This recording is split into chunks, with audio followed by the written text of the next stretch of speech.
আমি তারা রাস্তা বন্ধ করতে তার টুপিটা মাথায় দিয়ে টুপিটা খুলে হাত পাকা ছিল।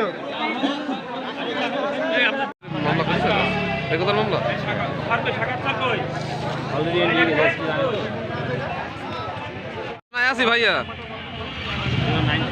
জি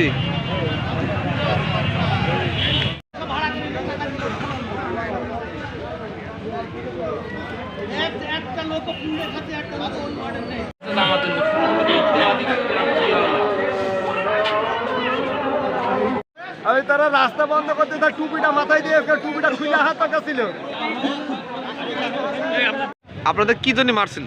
আমাদের জমির উপর যে রাস্তা নিতেছে, তাই আমরা বলছি যে এটা সমাধান না করে রাস্তাটা করবে না, এটাই আমাদের অপরাধ। তারা 300-400 লোক আইলা আমাদের এইভাবে মারতে। কারা মারছিল? কারা আপনার? এটা মারছে বিএনপির লোকজন, ওই মুক্তারপুরে মুকুল, মিলন, গুদু, এরা আমাদের এখান থেকে মমিন, এরা আরো ভাড়াটে অনেক জায়গার লোকজন আছে। আমাদের তো ওই অবস্থা আমরা বলতে পারছি না, সবার নাম জানি।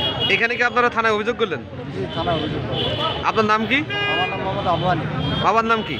মোহাম্মদ আবুল কাসেম। আর মার মেরেছে কয়জন? আর আপনাদের? মেরে আমার 7-8 জনের মারছে। 7-8 জন।